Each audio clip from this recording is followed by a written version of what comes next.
Solar University in Malolos, Bulacan, with a degree of Bachelor of Science in Accountancy, and she finished her master's degree, Master in Business Administration at the Pamantasan ng Lungsod ng Manila. She is currently employed as a staff officer at the Government Service Insurance System, or the GSIS, main office in Manila. Our guest speaker is a mother of two adorable girls, and she is also the primary caregiver of her parents. 22 years ago, she was the guest speaker of the high school graduation, and this time around, as a guest speaker for the 7th senior high school graduation. Sa may kiling panahon po na nakaharap at nakakwentuhan ko ang ating guest speaker, if I may describe her, a very jolly person, and I hope you will listen to what she is to share with you later. At alam ko, magagayahan, hindi lang kayo kundi mag-iba ng mga magulang. Ladies and gentlemen, help me in welcoming our guest speaker this evening, Miss Evangeline Agustin Valencia. And now, the applause for our guest speaker.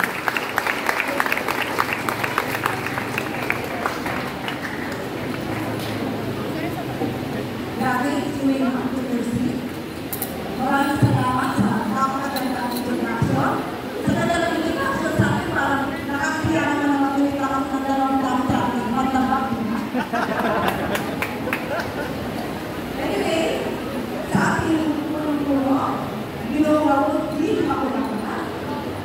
Sa ating mga faculties, ating mga magulang, ating mga patuloy, and of course, our students, but 2024, isang magandang araw sa inyong lahat. I feel so honored na sa pangalawang pagkakataon ay ako muli ang inyong napiling guest speaker. Sa totoo lang, pinangarap kong maging speaker, pero hindi ko inaasahan na 2 beses ako ang maging speaker. Siguro dahil generous ako. Anyway, alam ko, parang araw ang ilan sa inyo ay magiging guest speaker din. If I may ask, sino ba dito ang gusto maging speaker para araw? Guest speaker dito. Sa mga dito. I-play nyo na yan. Inclusive natin. Kaya nga, inabalikan natin ang ating esperahan at dapat kapag umabalik ay nagtutuloy. Diba? So, ang ating mga I'm expecting na yung ating mga kanila, yung mga with highest honor, diba normally sila yung mga naging guest speaker. Pero alam ko, na kahit hindi kayo honor student, kung kayo magsisika, one of these days, magiging guest of honor din kayo, guest speaker ng ating naman. Ang bilang guest speaker ninyo, gusto kong ibahagi sa inyo ang aking life story. Hindi para magyabang, but to inspire, motivate, and help you with your journey in achieving your dreams in life. Ngayon, mga graduates, I want you to listen to me. Dahil mamaya magtatanong ako. At ang hindi makasagot sa aking tanong, ay babawin ko ang inyong diploma. Diba? Kasi sister Makulangan. Ay, kasi ako naghanda ako dito. Pinagkayatan ko itong business ko. Kaya, kailangan makinig kayo. At nandito yung aking anak, nag-graduate na junior high school.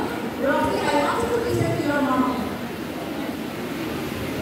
Ngayon, nakikinig kayo, sample na. Pag ilang beses na ako naging guest speaker? Very good! That's the spirit!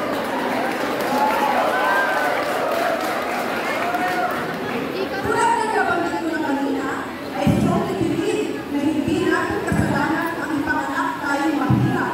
Pero kasalanan natin mamatay tayong mahirap, maliban lang na lamang tayo may kapansanan o malalang karamdaman.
nasa casino na. At hindi mo lang naging artista, at least, ako yung lumabas sa TV. For those who are here in youth, pwede nyo ako makita sa YouTube, Sergio Reynane Grandi, at makikita nito yung ako ay sumali sa Reyna ng Pagkanan ng It's Showtime. Pero pa na naman sa akin doon? Ako lang naman yung nagsabi ng ang bahay ko ay may elevator. Anin kami magkakapatid at ako ang pangalawa sa puso. Nung bata ako, dahil mahirap kami sa buhay, ang ginagawa ng namin ko ay pinapatay na ako sa mga tita ko na mas nakakamalang sa buhay. Ito ay para kahit papaano ay mabawasan ng mga batang pinapakain nila.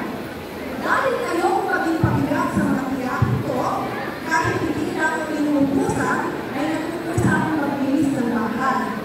Masipag akong bata at may pusa ako. Kaya naman, ang mga tiyak ko ay pinag-agawan nila ako dahil natutulungan ko sila sa gawain bahay. Sa madaling salita, napapakinabangan nila ako at hindi ako naging pabigat sa kanila. Madalas ay pumapasok ako, hindi nag-aalusan at madalas din ay wala akong bago. Pero botang ako kasi gusto kong makatapos ng aking pag-aaral. Sino ba din yung pumapasok madalas mo ng baon? Hindi dito. Oo. Ako ba pera?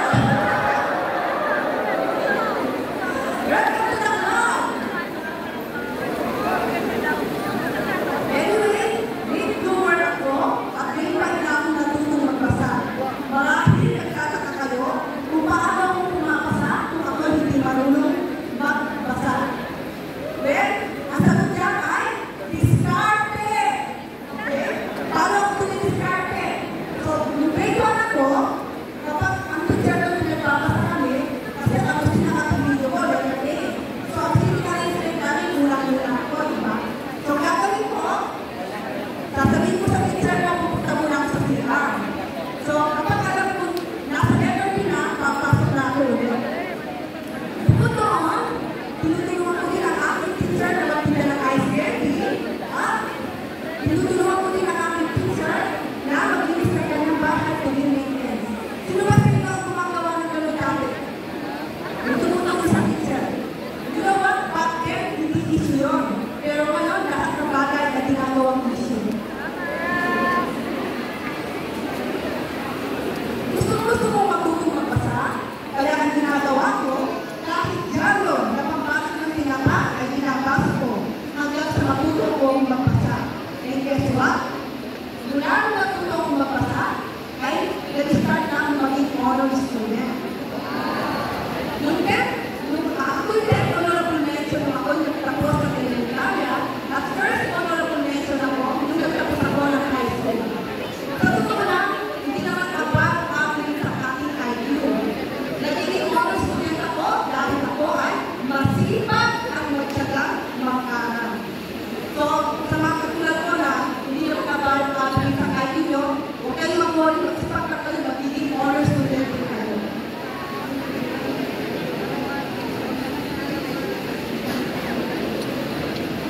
Fast forward, nung times ako, dahil nagtapos ako bilang first honorable mention, ay nag-avail ako ng 50% discount sa aking tuition fee sa Centro Extra Malolos Bulacan. Pero, para ma-maintain ko ang aking scholarship, kailangan ko i-maintain ang grade na 1.5. Unfortunately, when I was in 13 college, dahil sa sobrang bigat ng aking course, which is accountancy, dahil hindi ko na-maintain ang aking grade, at nawala ang aking scholarship. Pero, hindi ako nawala ng pag-asa, hindi ako pinaghinayaan ng loob. Ang ginawa ko, nag-apply ako ng working student sa aking school at nag-data ako ng Tupperware at A1. So, do you know those things, yung mga Tupperware at A1? Sino dito yung dala ng Tupperware? Wala, sige ako sa 90s pa. Kayo mga bata-bata yung noto, data yung mga ano na, cooper. Ganoon ako kasi na-prosegido at na-determinado na makatapos ng pag-aaral. And by the grace of God, sa loob ng 4 na taon, natapos ko ang aking kurso.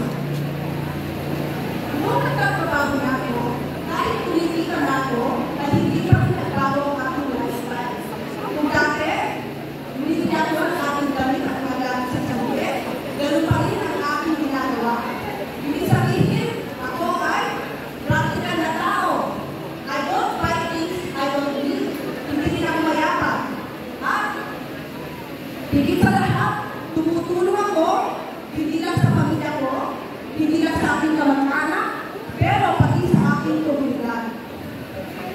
The road to success is not easy, as in, I worked so hard to get where I am now. Hindi ako perfecto at may desisyon din ako sa buhay na sa vlog. Pero sabi nga nila, ang pagkakamali sa buhay ay ito ay pwede natin pagkuhanan ng lesson. Only then, you will realize the value of perseverance and endurance. Ngayon mga guardians, mukhang hindi na kayo nakikinig sa akin. Eto na, the moment of truth. Ang tanong, kung talagang nakikinig kayo, what are the qualities na mayroon ako to get where I am now? Nangarap ba ako? Yes or no? Yes! Masipag ba ako? Yes! Mas matyaga ba ako? Yes! Madiskarte ba ako? Yes! Lahat ng sagot ninyo ay yes. Kaya obviously, alam ninyo kung ano yung mga qualities, yung mga traits that you have to possess para magtagumpay kayo sa inyong buhay. Ang kasipagan ay kapatid ng kaunlaran. Walang mahirap na gawa pag hinahangad sa tiyaga. Sabi nga nila, kapag may tiyaga, may akala ko adobo. Tama? Karamihan sa mga naging matagumpay na mga tao ay naging masikap at matyaga sa kanilang trabaho at obligasyon. Kaya kung gusto niyong may marating sa buhay, kailangan ay mangarap kayo, maging masipag, matyaga at madiskarte. Ingatan ninyo ang inyong sarili. Dahil sabi nga nila, health is? Well, bakit kung health is well, parang hindi na lang nakakaalam.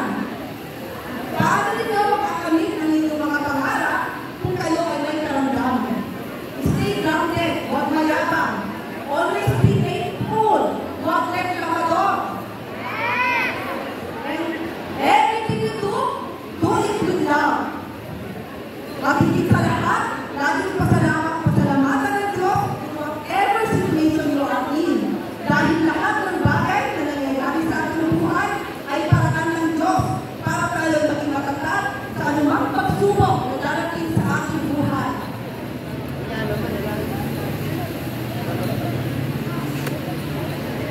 And lastly, mahalin ninyo at alagaan ang inyong mga magulang.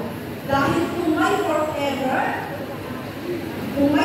man sa mundo ito, iyon ay ang pagmamahal ng magulang sa kanyang anak at hindi ang pagmamahal ng mga boyfriend ninyo. Okay? Pagkakaganda forever na. Tama, ang mga magulang natin ay nilawat ang conditional. Before I will end my speech, may I ask the graduates to stand up?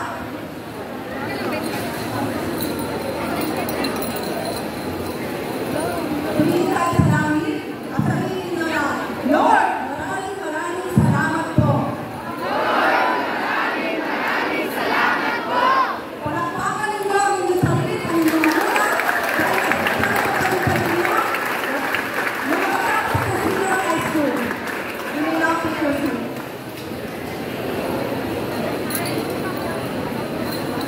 With that, congratulations to all of you.